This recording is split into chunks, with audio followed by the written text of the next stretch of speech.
10th pair of nucleotides, again after the 5th pair, and then 6 pairs later, and again 5 pairs later. The 10th letter of the Hebrew alphabet is Yod. The 5th letter is Hey.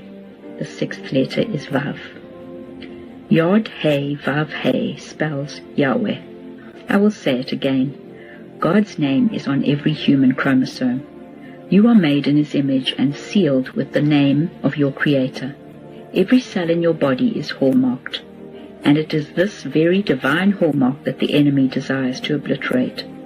By injecting loaded messenger RNA into cells, one can sneak fragments of foreign enemy DNA through the carefully guarded nuclear walls and unload their contents into the scroll of DNA that God wrote for you. That's like pasting some pages of a counterfeit author's book into the middle of the instruction blueprint God wrote. What is actually happening is that the name of God written into the sulfide bond arrangement in the DNA scroll is being erased. The beautiful scroll engraved by God to create a man in His image is being sabotaged, and from that moment of splicing onward, instead of instructions being released from the palace for life and health and security of the body, the inserted DNA loads up the messenger RNA trolley with instructions for the protein factory in the cell outside the palace to start manufacturing enemy spike proteins. The protein factory just does what it is told. Whatever orders arrive from headquarters are immediately carried out. To put it simply, once the potion is injected into the body, every single citadel guarding the scrolls signed with the name of the Creator within you is hijacked and forced to issue instructions to manufacture weapons of death, which will not only kill you at some point, but also the people around you. It is a cleverly engineered coup on a worldwide scale to throw off the rulership of God over His creation. So who is behind this dastardly plot? What does Psalm 2 say?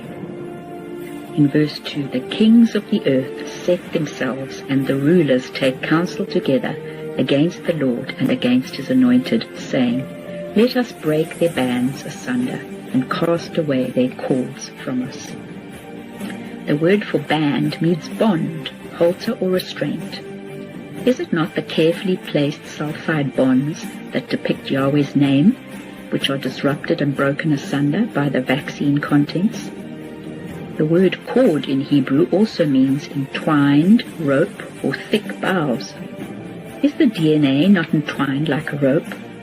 Perhaps you can now see the plan of the kings of the earth, the elite, who are banding together and arraying themselves against the Lord.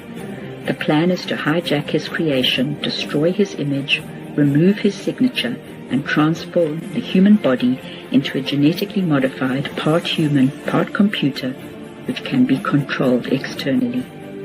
Sounds like science fiction, but tragically it is the truth. Satan hates all who are made in God's image. Every earthen vessel that is intended to become a dwelling place of His Spirit, receiving daily communication from the throne room of heaven. For centuries He has been content to defile the bodies and souls of man by luring them into sin of every kind. But always His greatest ambition has been to sit in the place intended only for God in the human body. 2 Thessalonians 2 verse 4 says, His intention is to sit as God in the temple of God, setting Himself forth as if He is God. Many are waiting for the third temple to be built so that the Antichrist can go and sit in it. But the body of Christ is the third temple, a temple not built with hands. And the diabolical deception currently underway is the first step in the rollout of the plan to install the abomination that causes desolation right within the holy place of the third temple. In the holy place, the place where the unique engraved scroll of your Creator is stored in a walled citadel, the enemy has already lifted up his battle cry. How apt is the cry of the psalmist in Psalm 74. Verse 3 says, Direct your feet quickly to the perpetual ruins and desolations. The foe has devastated and desecrated everything in the sanctuary. In the midst of your holy place, your enemies have roared with their battle cry. They have set up their own emblems for signs of victory. They seemed like men who lifted up axes upon a thicket of trees to make themselves a record, and then all the carved wood of the holy place they broke down with hatchets and hammers. They have set your sanctuary on fire. They have profaned the dwelling place of your name by casting it to the ground. O God, how long is your adversary to scoff and reproach?